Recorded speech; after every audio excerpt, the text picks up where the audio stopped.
चलिए तो आज हम लोग देखते हैं बहुत इंपॉर्टेंट एमसीक्यू जो आपके आने वाले जो एग्जाम है, आपके फरवरी और मार्च में एग्जामिनेशन है, उसमें बहुत इंपॉर्टेंट एमसीक्यू क्वेश्चन हम लेकर आए हैं। क्लास 10 के लिए है, ये क्लास 10 के लिए है, जिसमें 10 क्वेश्चन है। अगर आप लोग को आंसर पता होगा तो कमेंट में जरूर बताइएगा कि इसका क्या ऑप्शन है और आपको 10 क्वेश्चन में से कितनी आपको आ रहा है। हालांकि मैं सारे के इसका एक्सप्लेनेशन के साथ साथ समझा रहे हैं। देखते हैं पहला question, if an event can not occur then its probability. ऐसा प्रोबेबिलिटी जिसकी वैल्यू नहीं हो सकता है, यानी कि यहां पर बात कर रहा है इम्पॉसिबल की। कैन नॉट अकर हो सकता है तो उसकी वैल्यू दिया हुआ ऑप्शन है आपको 1, 3/4, 1/2 और 0। तो किसी भी इम्पॉसिबल की बात कर रहा है तो उसकी वैल्यू क्या होता है? 0 होता है। चलिए अब अगले क्वेश्चन की तरफ बढ़ते हैं, जहां पर given that sin alpha equal to 1/2 and cos beta equal to 1/2, then the value of alpha and beta क्या होगा?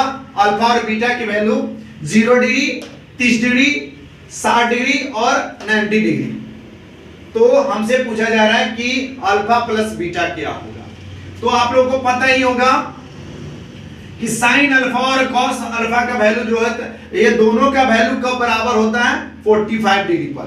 क्योंकि आप देखेंगे कि कॉस 45 डिग्री का भी वैल्यू जो होता है वो 1/√2 होता है। और चूंकि यहां पर 1/2 दिया है, आप उसी तरह से देख लीजिए कॉस और साइन। आप देखेंगे कि साइन 45 का वैल्यू भी 1/√2 होता है। मतलब कि इधर जो कुछ भी वैल्यू हो, अगर सेम होता है तो एंगल जो होता है 45 डिग्री पर होता है। तो देखिए इसका भी वैल्यू 1/2, इसका भी वैल्यू 1/2, यानी अल्फा भी हो गया 45 और बीटा भी हो गया 45। इसका मतलब हो गया दोनों का सम पूछ रहा था। तो 45 45 90, ऑप्शन नंबर डी इसका सही जवाब होगा। चलिए अगले क्वेश्चन की तरफ बढ़ते हैं। किसी प्रकार का कोई दिक्कत होगा आप हमें कमेंट कर सकते हैं। क्वेश्चन है कि n² -1 is divisible by 8 if n is. अगर ये कोई नंबर है n² -1 जो 8 से डिविजिबल है तो n का वैल्यू क्या होगा? ऑप्शन है आपके, ये इंटीजर होगा, नेचुरल नंबर होगा, ऑड नंबर होगा और इवन नंबर होगा। चलिए पूछा जा रहा है कि इसमें करते हैं ना, इसको हम चेक करने के लिए कुछ नंबर ले लेते हैं। सबसे पहले हम क्या करते हैं? 1 लेते हैं। अगर n का वैल्यू 1 लेते हैं तो a1 में से 1 का स्क्वायर क्या हो जाएगा? अगर 1 लेते हैं तो 1 के स्क्वायर -1, तो 1 - 1 यानी कि 0 आ गया। तो 0 क्या होता है? 0 क्लियर नहीं बताता है कि वो इवन है कि ऑड है, ठीक है, पॉजिटिव है कि निगेटिव है। तो ये 1 पर तो 0 आ गया। हम अगला एक और नंबर चेक कर लेते हैं 2 पर, जो 8 से भी कटना चाहिए। तो 0 तो 8 से कट रहा है तो ये हो सकता है। 2 लेकर चेक कर लेते हैं, 2 के स्क्वायर -1, 2 के स्क्वायर 4 होता है, 4 और -1 इक्वल टू क्या हो गया? 3 आ गया। लेकिन 3 आ गया, 8 के टेबल में 3 नहीं आता है, तो इसको छोड़ते हैं। एक और चेक कर लेते हैं, 3 लेते हैं, 3 के स्क्वायर -1, तो 3 के स्क्वायर में 9 - 1 मतलब 8। देखिए 8 टेबल में ही आता है। पहला 0 आया था, अगर हम 0 1 लिए हैं और 3 लिए हैं तो दोनों के टेबल में ये आ रहा है। तो 1 और 3 क्या होता है? एक ऑड नंबर होता है। तो अगर हम ऑड नंबर लेंगे तो ये 8 से डिविजिबल हो जाएगा। आप कोई भी ऑर्डर नंबर ले लीजिएगा तो देखिएगा कि ये 8 से कट ही जाएगा। अगर 5 लेते हैं, सपोज कीजिए कि हम 5 लेते हैं इनका वैल्यू, तो 5 के स्क्वायर 25 में से एक घटा देते थे 24, जो कि 8 के टेबल में आता है। तो इसीलिए क्या हो जाएगा? इसका ऑर्डर नंबर, इसका एक्सप्लेनेशन होगा। अगला है ये एनसीईआरटी का सारा जो है, लगभग एनसीईआरटी का जो इंपॉर्टेंट एमसीक्यू क्वेश्चन है। The area of the sector, area of sector हमें बताना है। एरिया ऑफ सेक्टर का फॉर्मूला कौन से है? जिसका एंगल P है और रेडियस जो है R है। तो इसके ऑप्शन है P/180 2πr, P/90 2πr, P by 360 2 pi r और P by 720 into 2 pi r square. तो पता ही है हमें एरिया ऑफ सेक्टर पूछ रहा है, तो वो जो होता है एरिया ऑफ सेक्टर होता है पाई are square theta by 360।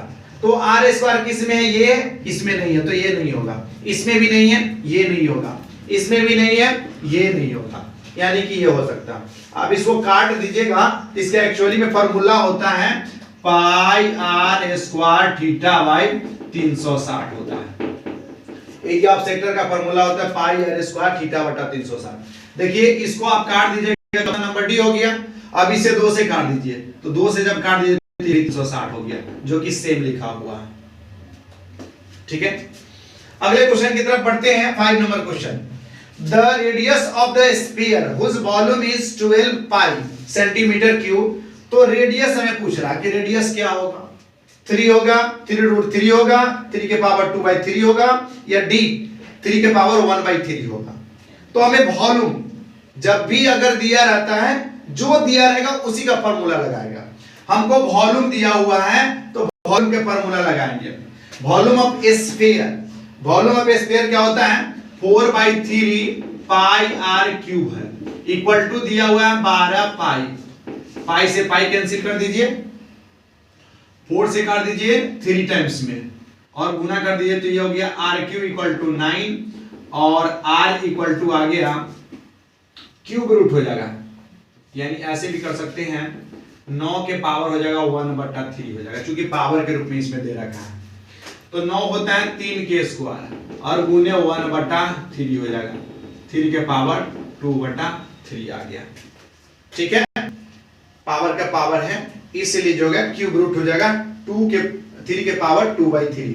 Option number सी आपको देखने को मिलेगा। चलिए 6 number, the value of 9 sec square theta minus 10 square theta कौन से होगा 1, 9, 8 और 0। ये देखिए देख, ये तो फॉर्मूला ही है। फॉर्मूला क्या है, 9 अगर कॉमन ले लिया जाए तो आ जाएगा sec square theta minus 10 square theta, और पता ही है इसका वैल्यू जो होता है 1 होता है। sec square theta minus 10 square theta equal to 1 होता है, तो 9 और गुने 1 यानी कि आ जाएगा 9। ऑप्शन नंबर आपको जो है बी देखने को मिलेगा। यहाँ पर 9 भी कभी कभी दे देता है, 8 भी दे देगा तो 8 होगा, 3 दे देगा 3, 4 दे देगा 4। ये सारे के सारे जो है ऑप्शन आपको जो नंबर दिया रहता है वही नंबर होता है। 7 नंबर क्वेश्चन देखते हैं, the distance between the point m minus n और माइनस m और n के बीच का दूरी बोल रहा है। तो ये तो डायरेक्ट डिस्टेंस फार्मूला है। डिस्टेंस फार्मूला क्या होता है, डिस्टेंस फार्मूला जो है ये m, ये हो गया x1 y1 और x2 y2 हो गया, तो इतना माइनस इतना होता है। ठीक है, आप जब इसमें से इसको माइनस करेंगे तो आप क्या देखेंगे, हम आपको थोड़ा सा मिटा देते हैं, ऊपर इसका एक्सप्लेनेशन जो है ऊपर करते हैं।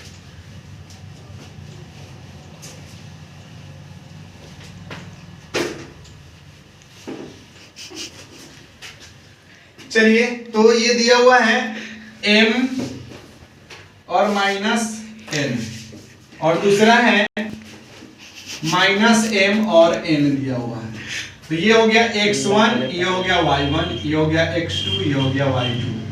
डिस्टेंस निकालना है। डिस्टेंस इक्वल टू होता है under root x2 minus x1 का होल स्क्वायर। ये होता है x2 माइनस x1 का whole square plus y2 minus y1 का होल स्क्वायर।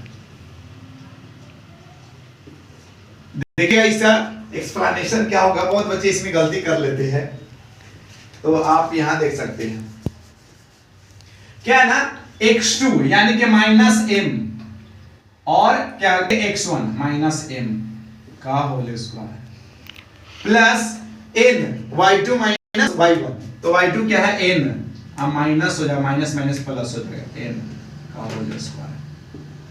तो आ जाएगा m और m हो जाएगा 2m माइनस 2m का होल स्क्वायर प्लस 2n का होल स्क्वायर। तो आ जाएगा, ये हो जाएगा 4m square plus 4n square. ठीक है, अब इसमें से 4 कॉमन ले लीजिए, तो 4 कॉमन ले लीजिएगा तो ये आ जाएगा 4 into m square plus n square. अब 4 का स्क्वायर रूट जो होता है वो 2 होता है, 2 under root m square plus n square. अब देखिए ये ऑप्शन कौन से हैं, 2 into m square, 2 into m square plus n square, option number C इसका सही जवाब होगा। आप लोग थोड़ा सा जो है इसको सुधार कर लीजिएगा। अगले क्वेश्चन की तरफ हम लोग बढ़ते हैं। क्वेश्चन नंबर 8 की बात करते हैं। क्वेश्चन नंबर 8 कह रहा है the pair of equation x plus 2y plus 5 equal to 0 और minus 3x minus 6y plus 1 equal to 0 has क्या होगा? Unique solution, exactly two solution, infinite, many solution और नो सॉल्यूशन। ठीक है, तो इसके लिए तरीका बताते हैं, आप लोग जानते ही होंगे। इसको मिटा देता हूं, आप देखेंगे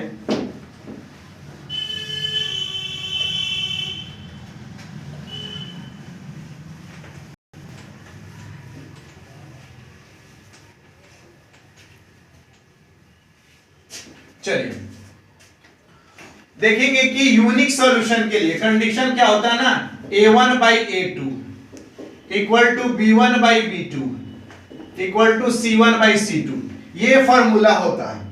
अब ये किस कंडीशन को फॉलो करता है, ये यूनिक का नहीं, सीधा मैंने लिख दिया।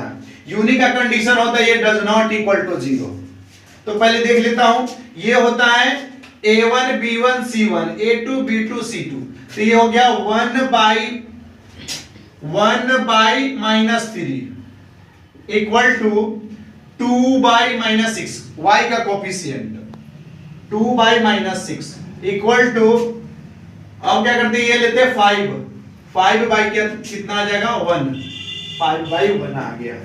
तो आप देखेंगे कि ये आ गया 1 बाई, ये इतना आ गया, ये कट जाएगा 3 टाइम्स में, ये ऊपर जाए माइनस 1 बाई 3 और 5 बाई 1, ये दोनों तो बराबर है, लास्ट वाले बराबर नहीं है, तो ये इसके बराबर नहीं है। तो इस केस में इसका सॉल्यूशन जो होता है a1 by a2 equal to b1 by b2 और not equal to c1 by c2, तो इसके पास जो होता है वो नो सॉल्यूशन होता है, no solution. In this case में जो होता है नो सॉल्यूशन, कोई सॉल्यूशन होता ही नहीं। मतलब किस केस में आप अल्फा और बीटा के वैल्यू या x और y के वैल्यू आप नहीं निकाल सकते हैं। तो ऑप्शन नंबर क्या हो जाएगा इसका, डी ऑप्शन बिल्कुल सही है। 9 नंबर क्वेश्चन की बात करते हैं। The exponent of 2 in the prime factorisation of 484, 484 जो है 484 का जब प्राइम फैक्टराइजेशन कीजिएगा तो 2 के पावर कितने आने वाले हैं? ठीक है, 1 2 3 और 4। तो देखते हैं इसका जो है प्राइम फैक्टराइजेशन करते हैं, देखते हैं क्या आता है। 2 का पूछ रहा है, 2 से लगा देते हैं तो 2 आ गया, 4 और 2 आ गया, 2 से डिवाइड कर दिए। फिर 2 से लगाते हैं तो 2 1 जा, 2 2 जा और 2 1 जा। इसके बाद 11 से लगेगा, 11 और 11। तो बोला जा रहा है इसको जब लिखेंगे तो क्या आ जाएगा, 2 के पावर 2 गुने 11 के पावर 2। तो बोला जा रहा है कि 2 के पावर कितने होंगे, एक्सपोनेंट पूछ रहा है, तो ये 2 आ जाएगा। Option number B, option number B इसका सही जवाब होगा। अगला है 10 नंबर जो कि लास्ट क्वेश्चन होगा।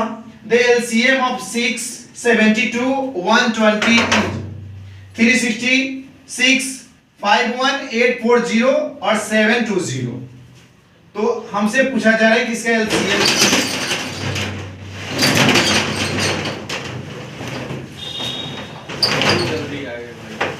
पाँच घंटा यहीं रहना है, घर का काम चलेगा, छठ है तो मालूम कौन देगा? पापा जी के खा पी के जा, कोचिंग में रहना, डिस्टर्ब नहीं होगा पढ़ाई में।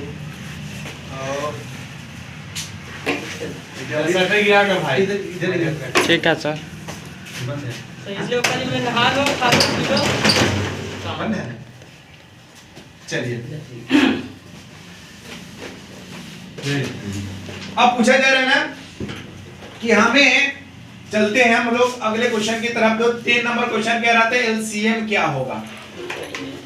एलसीएम पूछ रहा है कितना 6, 72 और 120, इसका हमें एलसीएम पूछ रहा था। ठीक है, एलसीएम पूछ रहा था तो इसमें सबसे पहले हम लोग एलसीएम लगाते हैं। 2 से लगेगा 3 और 36 और 16, फिर 2 से लगाते हैं 3 1, ये आ जाएगा 18 दूना 36 और 30 दूना 60 आ जाएगा। ये फिर 2 से लग जाएगा 3 और 9 दूना 18, 15 दूना 30। 2 से डिवाइड, 2 से लगाना एकदम आसान है, उसके आधा करते जाइए। अब लगाते हैं 3 के टेबल में आता है। 3 से 3 1 जा 3, 3 3 जा 9 और 3 5 जा 15।